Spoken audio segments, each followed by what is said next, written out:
Bonsoir, bienvenue dans le journal de TV78. Nous sommes le mercredi 23 février. Voici les titres.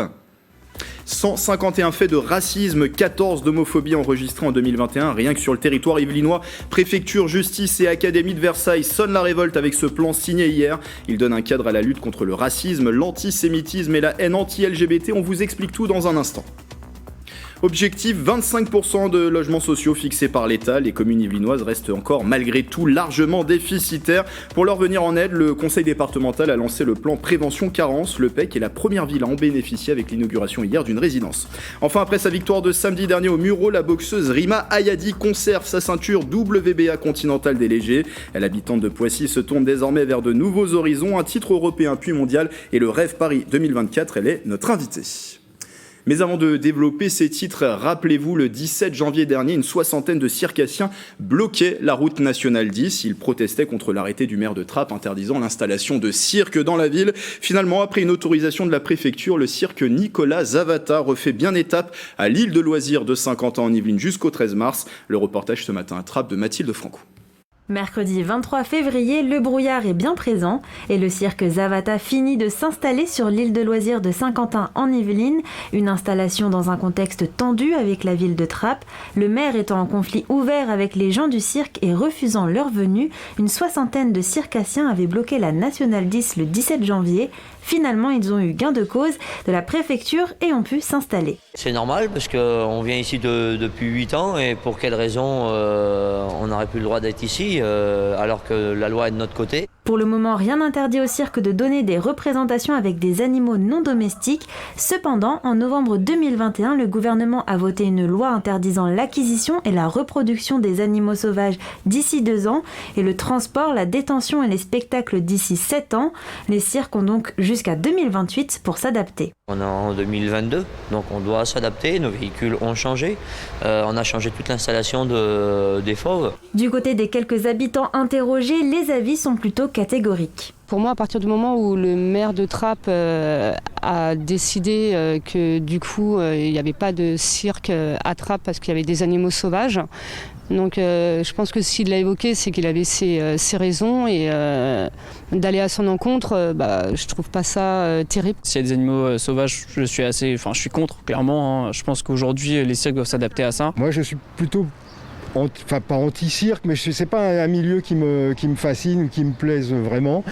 J'ai toujours un peu de peine de voir des animaux un peu contraints sur la piste. Mais le directeur du cirque l'affirme, les animaux ne sont pas maltraités. Nos animaux sont dans de bonnes conditions, les vétérinaires viennent les soigner, viennent s'en occuper. Les animaux font partie de notre culture, et ils grandissent avec nous, ils vieillissent avec nous. C'est une culture, le cirque ça existe depuis plus de 250 ans maintenant, et pourquoi qu'on enlèverait nos cultures ? Le cirque Zavata se tiendra sur l'île de loisirs de Saint-Quentin en Yvelines du 23 février au 13 mars. Des spectacles auront lieu tous les jours à 16h et les dimanches à 15h.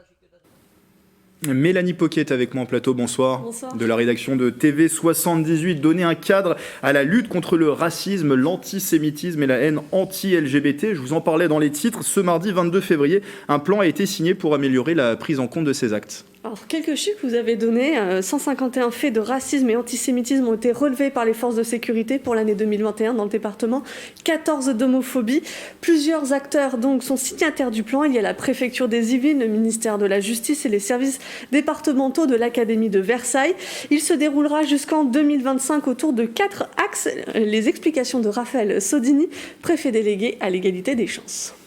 Un plan sur 3 ans qui fixe 22 actions, 22 priorités pour mieux identifier, mieux éduquer, mieux informer et puis aussi mieux réprimer sur ces phénomènes de haine antisémite, raciste et homophobe.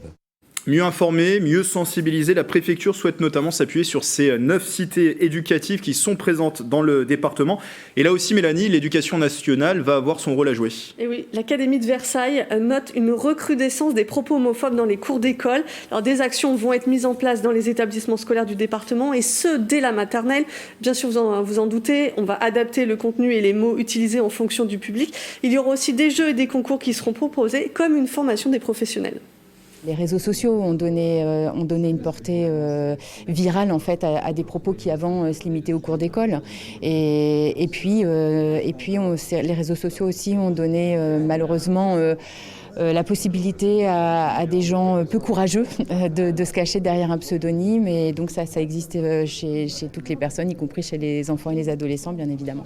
Donc il faut qu'on travaille vraiment beaucoup sur la question des réseaux sociaux avec les enfants et aussi avec les parents.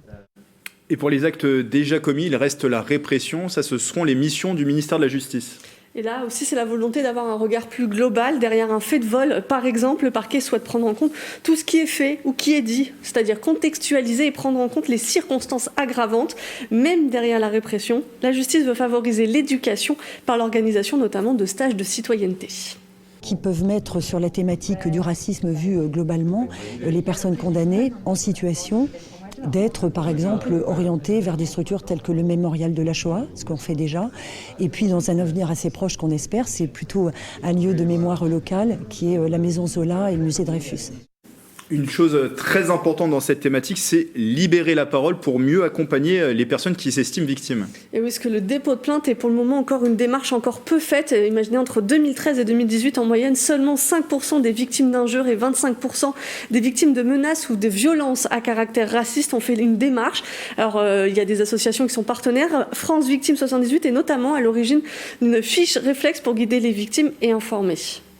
On va être beaucoup sur des menaces ou des violences. Une grande partie des violences, c'est vraiment 50% finalement du type de victimes qu'on va avoir.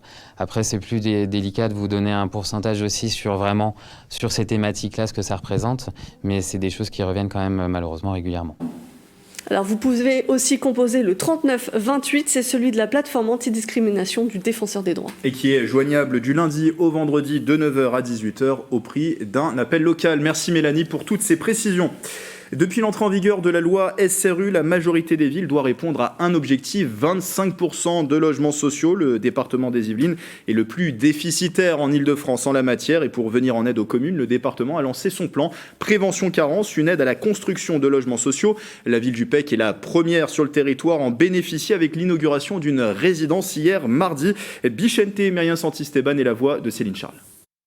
130 logements étudiants transformés en 90 logements sociaux.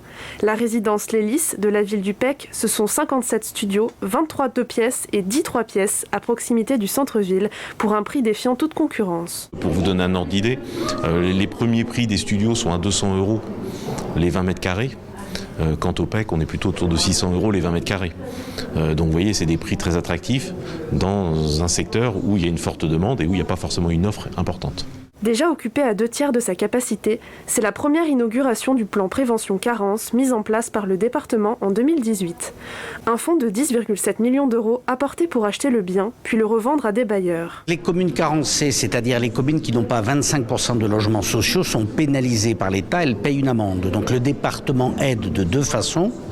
Soit en aidant à la réalisation d'opérations de logements sociaux avec des bailleurs. On peut, comme on va le faire à Bougival, à côté d'ici, ou à Viroflay, construire aussi en bail réel solidaire, c'est-à-dire dissocier la propriété immobilière de la propriété foncière. Cette inauguration arrive à point nommé pour la commune. Elle comptabilise maintenant 24,5% de logements sociaux et n'a plus à payer les 55 000 € d'amende annuelle. Nous avons été carencés, nous n'avions pas respecté notre obligation triennale. On était déjà à l'époque à 23%, donc ça avait été un peu dur pour nous, parce que c'est une opération qui n'a pas pu se faire à l'époque. Il y a certaines communes, dont la mienne, où vraiment avec la meilleure volonté du monde, on ne peut pas construire pour des différentes raisons. Moi, je n'ai plus de réserve foncière, je suis en bord de Seine, j'ai les coteaux. La ville est dans l'attente d'une dernière opération ces prochains mois. Une réhabilitation de 8000 m² de bureaux pour remplir définitivement le contrat envers l'État et dépasser les 25% de logements sociaux. Le sport, J-6 avant Nice-Versailles, demi-finale de la Coupe de France de football. Les Yvelinois défient les Aiglons à l'Alliance Riviera de Nice. Coup d'envoi 21h mardi prochain. Et en attendant ce match historique, la Coupe Charles-Simon, le trophée du tournoi, faisait étape ce mercredi dans les Yvelines. Un passage à Buc au magasin Intermarché, groupe partenaire de la compétition dans le cadre de l'opération Petit Pousset. Les maillots de la rencontre ont été remis à l'entraîneur Youssef Chibi et aux joueurs présents pour l'occasion. Les supporters ont pu également poser à côté du trophée. Pour rappel, les amateurs de Versailles, pensionnaires de National 2, feront face au 3e de Ligue 1. 3 divisions séparent les deux équipes. Écoutez ces interviews recueillies par Nicolas Dandry et Florian Mabir. C'est une grosse fierté de participer à cette épopée avec ce club. Quand j'étais jeune déjà au FC Versailles, il y avait déjà eu des petites épopées. Ils avaient joué contre Dijon, etc. J'avais même été ramasseur de balles d'ailleurs. Et ouais, du coup, c'est une grosse fierté de pouvoir être acteur de cette édition, d'aller aussi loin et de battre les records du club. C'est une grosse fierté, ouais. On ouvre progressivement la parenthèse enchantée de la Coupe de France, parce qu'on a une petite semaine pour préparer cette rencontre. Et aujourd'hui, les joueurs travaillent, on a cette possibilité d'être valorisé, d'être mis en avant par Intermarché en tant que petit poussé. Donc c'est un vrai plaisir de ressentir cet engouement autour de nous. Le programme, c'est entraînement et ensuite on aura le déplacement en avion. Et voilà, on va préparer le match tranquillement et on va faire au mieux. Nice-Versailles, demi-finale de la Coupe de France de football, c'est mardi prochain, coup d'envoi 21h. On vous en parlait lundi sur TV78, le club de boxe BAM l'Héritage organisait son 3e gala au Muro. C'était samedi dernier, une soirée qui a permis entre autres à Rima Ayadi de conserver sa ceinture WBA continentale des légers. Rima qui est avec nous, bonsoir. Bonsoir. Merci d'être avec nous. On va revenir dans un instant justement sur ce match, parler aussi de vos prochains objectifs, mais j'accueille aussi Mickaël Elmidoro. Bonsoir Mickaël. Bonsoir, journaliste de la rédaction de TV78, journaliste sport, pour mettre en lumière la boxe dans le département des Yvelines. 800 licenciés. Peut-on dire pour autant que c'est un département de boxeurs ? Les Yvelines, terre de boxe, je vous réponds oui, Grégory, vous l'avez dit, ils sont plusieurs milliers à être tombés amoureux de cette discipline, un chiffre en constante augmentation depuis les JO de Rio en 2016 et les 6 médailles gagnées par la France. Il y a officiellement 12 clubs dans le département qui pratiquent la compétition à haut niveau. À cela, il faut ajouter des dizaines de microstructures où on peut tester la boxe, comme les salles de fitness ou de remise en forme. Parmi les structures les plus connues, j'en ai retenu 3. Il y a tout d'abord le club historique, le Boxing Club de Saint-Quentin-en-Yvelines avec la Team Farouja à Elancourt. La structure a été créée en 1999 par Antoine Farouja. Après son décès, c'est son fils Tanguy qui a repris le flambeau en 2014. Ils ont sorti des champions comme Bizo, Bouzid ou Khalid Railou. Aujourd'hui, ils continuent à fabriquer des champions chez les amateurs ou les professionnels dans leur petite salle du Palais des Sports d'Elancourt. À Saint-Quentin-en-Yvelines, il y a aussi le Boxing Club de l'Aviera qui propose notamment de la boxe éducative. La structure a été fondée en 1992. Il y a plus de 150 adhérents. Ils ont lancé des jeunes comme l'ancien champion de France Ahmed El Moussaoui et ils arrivent à hisser régulièrement des sportifs aux places d'honneur des championnats de France chez les jeunes. Enfin, il y a BAM l'Héritage, un club de boxe anglaise qui a été créé en mai 2016 sur la commune des Mureaux. Le club a reçu successivement en 2017, 2018 et 2019 le titre de meilleur club de boxe anglaise de France. Il y a plusieurs champions qui sont sortis de la structure et le club organise des combats de boxe sur la commune des Mureaux, comme vous pouvez le voir sur ces images. Alors ça c'est pour les clubs, Mickaël. Est-ce qu'il y a des champions, des noms de boxeurs qui sont issus des Yvelines ? Alors il y en a des dizaines, je ne vais pas pouvoir tous les citer aujourd'hui car on est contraint par le temps évidemment. Je vous ai sélectionné le top 5. Mon top 5 c'est donc le plus médiatique en numéro 1, le plus médiatique Tony Ocage, champion olympique en 2016 des super lourds. Il a commencé la boxe à 6 ans avec son père à Chanteloup-les-Vignes. Il a ensuite fait de la boxe au Muro jusqu'à ses 16 ans. Le sportif de 29 ans est actuellement chez les professionnels. Il a un bilan de 11 victoires dont 9 par KO et il vise un titre mondial dans les prochaines années. Adila Mouhoumadi, le boxeur, fait partie de la Team Farouja à Elancourt. Il a remporté le titre européen des super moyens, le sommet d'une carrière débutée en 2008. Il a un bilan de 23 victoires dont 16 par KO pour 5 défaites et un nul. Il va avoir 42 ans en août et il paraît peu probable qu'il remonte sur le ring. Un autre pensionnaire de la Team Farouja a rayonné sur la scène française et européenne, Marvin Petit alias Le Gitan, c'est son surnom. Il a débuté sa carrière en 2009, il a remporté 25 combats chez les professionnels dont une ceinture EBU européenne. Il est aujourd'hui de retour sur le ring avec son coach Tanguy Farouja pour tenter de remporter un titre de champion du monde. Rima Ayadi qui est avec nous, la sportive est actuellement dans la structure BAM l'Héritage des Mureaux et elle vient de conserver son titre de championne WBA continentale au Mureaux ce samedi 19 février. Et comment parler des boxeurs yvelinois sans parler de Maïva Amadouche, la boxeuse de 32 ans qui est surnommé El Veneno, s'est entraîné avec la Team Farrugia et Elancourt pour préparer les Jeux Olympiques de Tokyo l'été dernier. Elle s'est inclinée en 16e de finale. Elle est depuis repartie à l'étranger pour s'entraîner. Vous l'aurez compris, à Grégory, les Yvelines sont vraiment une terre de boxe. On l'a vu dans cette chronique. Oui, une petite réaction d'ailleurs, Rima. On a l'impression que c'est un département où il y a une vraie concentration de gros clubs, de vrais champions aussi dans ce département des Yvelines. Oui, c'est vrai. Je ne saurais pas vous dire pourquoi, parce que je saurais pas vous dire pourquoi il y a autant de haut niveau dans les Yvelines. En tout cas, pour ma part, je peux dire que dans mon club, les entraîneurs sont très réputés, donc les gens n'ont pas de problème à faire la route. Moi, je venais de Paris pour venir m'entraîner au Muro, puisque c'est des entraîneurs qui sont très réputés. Je pense que c'est la même chose pour Tanguy Farrugia. Maëva Madouche n'est pas une Yvelinoise de base, mais quand on est motivé, ça ne nous dérange pas d'aller chez les meilleurs, et les meilleurs, en l'occurrence, sont dans les Yvelines. Oui, vous parliez de votre club et de vos entraîneurs, les frères Alab. C'est eux qui vous ont attiré dans cette structure BAM Héritage. On le rappelle, vous l'avez rejoint en décembre 2019. Pourquoi, justement, de Paris, êtes-vous venu dans ce club des Mureaux ?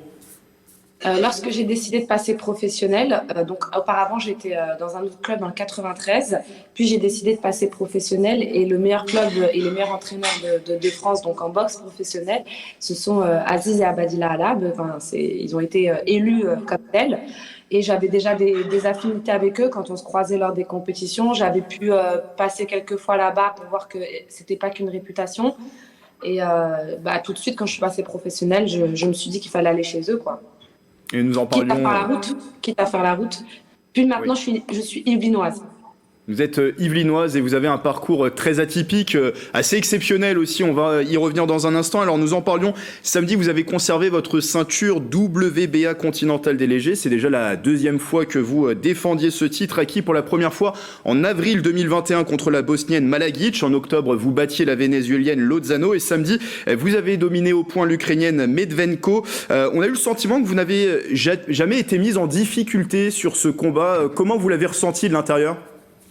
Oui, c'est vrai que j'ai jamais été mise en difficulté, à part sur peut-être un aspect mental, puisque l'adversaire était très vicieuse. Quand je dis vicieuse, c'est qu'il y a des techniques de boxe qui nous permettent d'économiser quelques secondes quand on est fatigué, tels les accrochages, et elle jouait beaucoup à ça, donc ça cassait un peu le combat, ça nous empêchait de boxer, mais parce qu'elle a senti que j'étais au-dessus techniquement. Sinon, tous les rounds, je sentais que je les gagnais. J'ai jamais eu de doute par rapport à ça. C'était juste un peu fatigant de se pousser à chaque fois plutôt que de boxer, quoi. Et vous étiez blessé à la main, il me semble, à l'entraînement, c'est ça ? Ouais, c'est tout le bras qui est blessé. Hein. J'ai une bonne tendinite que je traîne depuis 3 semaines. Donc c'était mon inquiétude, mais j'ai eu des petites douleurs lors du combat, mais il était tellement intense que ça me sortait vite de la tête. Vous avez donc battu cette Ukrainienne Medvedenko au point, ce qui porte votre total maintenant à 7 victoires, une avant la limite, 0 défaite. Vous êtes en pleine confiance aujourd'hui ? Oui. J'avais besoin de ça pour me dire que j'étais sur le bon chemin. Effectivement, je pense que je le suis. J'ai la bonne équipe, j'ai les bonnes méthodes d'entraînement, tout va bien. Et on le disait, un parcours atypique, hein. Vous avez 32 ans et vous avez débuté la boxe à seulement 26 ans, en 2016, en plus sans être une sportive dans l'âme. Alors pour vous connaître un peu plus, je renvoie les téléspectateurs à l'émission VYP qui vous était consacrée en décembre dernier. Votre parcours, on peut le dire, est digne de scénario hollywoodien. Vous avez été championne de France très rapidement en décembre 2020 et vous avez donc cette ceinture WBA continentale. Quand vous avez démarré la boxe, est-ce que vous vous attendiez à pareil parcours et aussi rapide finalement, parce que vous avez commencé en 2016, je le rappelle? J'ai envie de vous dire oui, parce que je suis tellement acharnée dans ce que je fais que je savais que ça allait fonctionner. J'étais la seule à être convaincue que ça marcherait. Et c'est vrai que je suis encore aussi surprise que ça soit allé aussi vite. Donc je savais que je deviendrais championne, mais c'est vrai que je ne pensais pas que mes efforts paieraient aussi rapidement. Et là, aujourd'hui, d'avoir ces titres-là en si peu de temps, je suis moi-même étonnée. La recette du succès, c'est le travail, la motivation ? Ouais, sinon c'est la persévérance, parce que le travail, tout le monde travaille, mais tout le monde peut travailler, mais si on lâche les bras dès que c'est dur, ça peut pas le faire dans le sport de haut niveau. C'est plutôt la persévérance, parce qu'il y a beaucoup de montagnes et de dents de scie émotionnelles, et il faut savoir les passer. Vos prochains objectifs avant peut-être de rêver d'une ceinture mondiale, là, très prochainement, c'est une ceinture européenne, c'est ça ? Oui, c'est une ceinture européenne qu'on aimerait organiser en juin, toujours au Muro. On est très attachés à organiser dans les Yvelines. Ça permet à nos partenaires de pouvoir venir nous voir et profiter de la soirée. Et j'espère que ça se fera, ouais. Vous avez déjà une idée de l'adversaire que vous pourriez affronter ? Je crois que la ceinture est vacante, en plus, cette ceinture européenne. Moi, je n'ai aucune idée. Ça, c'est mon entraîneur qui gère ça. D'accord. Moi, vous savez, je regarde jamais mes adversaires. Je les découvre le jour du combat. Une dernière question sur l'aspect sportif. Est-ce que vous avez les Jeux Olympiques aussi de 2024 qui vont se dérouler à Paris ? Est-ce que vous l'avez dans un coin de votre tête ? Ah bah plus que dans un coin de ma tête. Hein. C'est l'objectif qui est fixé et on va tout faire pour être sur Paris 2024. Dès la rentrée, je réintègre pleinement l'équipe de France pour faire un maximum de stages et de compétitions pour retrouver les sensations de la boxe olympique, qui n'est pas la même. Et c'est clairement dans l'ambition de participer aux Jeux. Une toute dernière question, parce qu'en plus d'être une sportive, vous êtes aussi engagée sur le terrain associatif. Depuis juillet 2021, vous avez créé l'association Premier Round qui aide, voilà, je cite l'article de Poissy qui vous avait été consacré sur le sujet, c'est attraper le public décroché et le ramener vers le terrain professionnel grâce à la rigueur et l'estime de soi qu'apporte le sport. Pourquoi vous engagez justement dans ce nouveau combat ? Parce que c'est un autre combat. C'est parce que quand j'ai découvert le sport à l'époque, moi-même j'étais décrochée, dans le sens où j'avais pas confiance en moi, dans le sens où je faisais que des petits boulots, j'avais beaucoup de kilos en plus, j'en avais 20. Et dès que j'ai fait la rencontre du sport, toute ma vie a changé petit à petit grâce au sport. Et donc j'ai envie de partager cette expérience auprès de toutes ces personnes qui se laissent un petit peu aller. Et j'ai envie de leur faire découvrir cette sensation de bonheur et d'avoir envie de prendre soin de soi. Et logiquement, ce qui va en découler, c'est l'envie de se débrouiller, puis aussi de se réintégrer. Et en fait, le sport aujourd'hui, c'est un outil social. Merci Rima Yadi d'avoir été avec nous et on suivra bien sûr vos prochaines échéances avec grande attention. Merci également à Mickaël Elmidoro, journaliste sport de la rédaction de TV78. Merci beaucoup, merci à vous. Merci à vous. Voilà, c'est la fin de ce journal. Merci de votre fidélité. Dans un instant, vous retrouvez Mélanie Poquet, son émission 7-8 Société sur TV78. Belle soirée à tous.